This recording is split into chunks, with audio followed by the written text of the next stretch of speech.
हर हर महादेव दोस्तों, कैसे हैं आप सब लोग। मैं शिव शक्ति से प्रार्थना करूंगा कि आप सभी लोग स्वस्थ रहें और मस्त रहें। दोस्तों, अगर आप किसी भी मंदिर में इन चीज़ों में से कोई भी एक चीज़ दान करते हो तो आपके सब संकट दूर हो सकते हैं।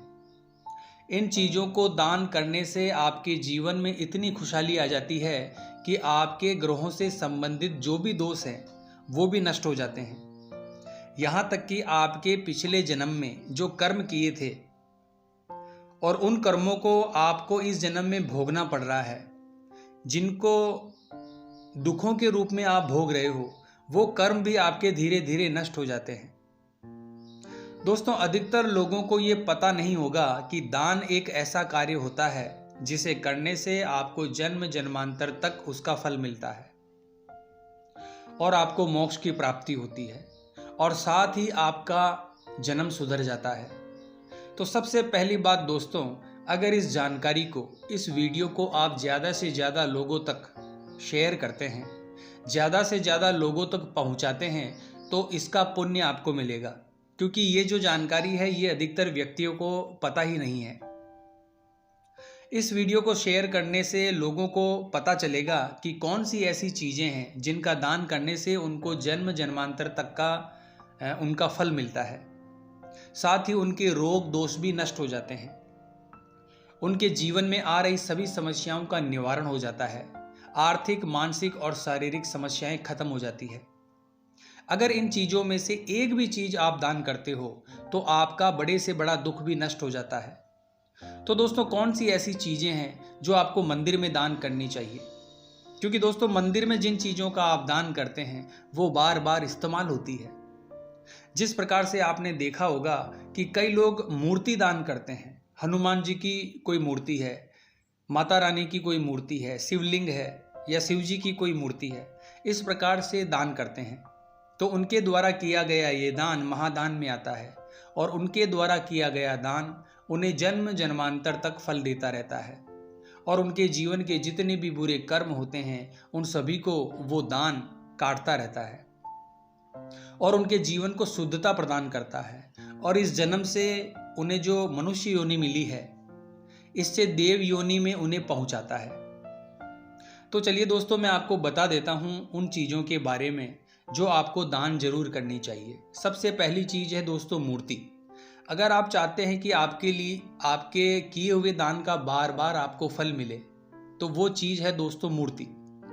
अगर आपने मूर्ति दान की और अगर उस मूर्ति को बार बार स्नान कराया जाएगा, उस मूर्ति की जितनी पूजा पाठ होगी, उस मूर्ति की जितनी सेवा आराधना होगी, उतना ही फल उसका आपको जरूर मिलेगा।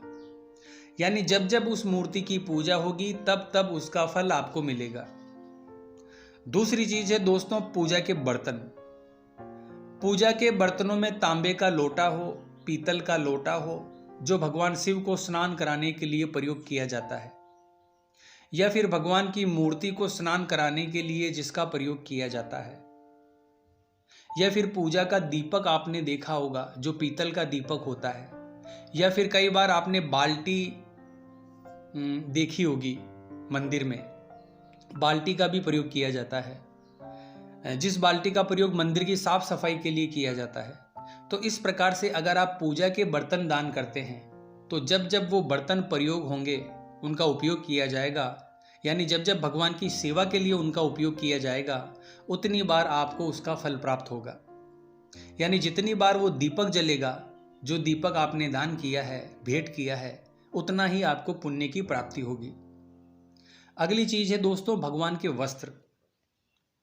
अगर आप भगवान की जो मूर्ति है उसके वस्त्र आप भगवान को अर्पण करते हैं, तो जितनी बार आप वस्त्र अर्पण करोगे उतनी बार आपको ईश्वर की कृपा मिलेगी और जितनी बार वो भगवान के शरीर पर यानी भगवान की मूर्ति को पहनाए जाएंगे, उतनी ही बार उसका फल आपको मिलता रहेगा। अगली चीज है दोस्तों हनुमान जी का चोला। आपने देखा होगा दोस्तों, कई मंदिरों में हनुमान जी की जो सिंदूरी मूर्ति होती है, उस मूर्ति पर हनुमान जी को चोला चढ़ाया जाता है। उसमें चमेली का तेल, इत्र, सिंदूर, हनुमान जी को गुड़ चने का भोग साथ में अर्पण किया जाता है। अगर आप भी मंदिर में इसे अर्पण करते हैं पुजारी को देते हैं, दान करते हैं, और जब जब हनुमान जी पर चोला चढ़ाया जाएगा तब तब हनुमान जी की कृपा आपको मिलेगी। इसके अलावा दोस्तों, अगर आप शिवलिंग की किसी मंदिर में स्थापना करवाते हैं अपनी तरफ से, तो इससे भी असीम फल की प्राप्ति आपको होती है, यानी बहुत ज़्यादा फल आपको मिलता है। क्यों मिलता है? क्योंकि शिवलिंग को जब जब स्नान कराया जाएगा तब तब भगवान भोलेनाथ की कृपा आपको प्राप्त होगी। अगली चीज है दोस्तों वृक्ष यानी पेड़। अगर आप किसी भी मंदिर में कोई पीपल का पेड़ लगाते हैं, या आप बरगद का पेड़ लगाते हैं, या बिल्व पत्र का पेड़ लगाते हैं, और उस वृक्ष का इस्तेमाल किसी भी व्यक्ति के द्वारा पूजा पाठ में किया जाता है, तो उसका भी असीमित फल आपको प्राप्त होता है। यानी मान लीजिए किसी बेल पत्र के वृक्ष को आपने किसी मंदिर में लगवाया है, और अगर उस बेलपत्र से बार बार बेलपत्र भगवान शिव पर चढ़ाया जाएगा तो भी हर बेलपत्र का आपको कुछ अंश, कुछ फल मिलेगा। यानी भगवान शिव की कृपा आपको मिलेगी, उसका कुछ पुण्य आपके खाते में जुड़ जाएगा। जैसे पीपल के पेड़ को आपने देखा होगा, हनुमान जी की गले में माला पहनाने के लिए पीपल के पत्तों का उपयोग किया जाता है, उस पर जय श्री राम लिखकर उन्हें पहनाया जाता है, तो उसका भी कुछ पुण्य आपको प्राप्त होता है। अगली चीज है दोस्तों, अगर आप किसी मंदिर में कोई ईंट लगवाते हैं, कोई टाइल्स लगवाते हैं, या मंदिर निर्माण के लिए सीमेंट डलवाते हैं, तो इससे भी आपको भगवान की कृपा प्राप्त होती है। यानी किसी भी मंदिर के निर्माण में आप योगदान करते हैं तो वो योगदान आपके कर्म फल में जुड़ता है और आपको उसका अच्छा फल प्राप्त होता है। अगली चीज है दोस्तों, किसी मंदिर में पानी की व्यवस्था करवाना, या प्याऊ लगवाना, या मंदिर में पानी का कोई ट्यूबवेल आप लगवा सकते हैं। तो जब जब उस पानी से भगवान को स्नान कराया जाएगा, मंदिर की साफ सफाई होगी, या जब उस पानी का उपयोग किसी भी धार्मिक काम के लिए किया जाएगा, या किसी की प्यास वो पानी बुझाएगा, तब तब आप पर प्रभु कृपा करेंगे और आपके पुण्यों में बढ़ोतरी होगी। इसके अलावा दूसरी चीज है दोस्तों, तेल या घी का दान करना। अगर आप तेल या घी का दान मंदिर में करते हैं तो उस तेल या घी से जब जब जोत जलाई जाएगी, दीपक जलाया जाएगा, तब तब आपको भगवान की कृपा मिलेगी, आपके पुण्यों में बढ़ोतरी होगी। अगली चीज है दोस्तों मौली यानी कलावा। दोस्तों कलावा जो है वो बाती बनाने के भी काम आता है, साथ ही भगवान को वस्त्र के रूप में अर्पण करने के काम आता है। या फिर आपने देखा होगा मंदिर में जो पंडित जी होते हैं वो कई लोगों के हाथ में कलावा बांधते हैं, तो कलावे का दान भी अपने आप में बहुत बड़ा पुण्य का काम है, क्योंकि इसे रक्षा सूत्र भी कहा जाता है, इससे हमारी रक्षा भी होती है। उसके अतिरिक्त दोस्तों, अगर आप किसी भी प्रकार के अनाज का दान मंदिर में करते हैं, यानी अगर मंदिर में कोई भंडारा हो रहा है और आप अनाज का दान करते हैं, तो उसका भी बहुत बड़ा पुण्य आपको प्राप्त होता है। अंतिम वस्तु है दोस्तों भोग का सामान। मंदिर में भोग भगवान को सुबह शाम लगाया जाता है।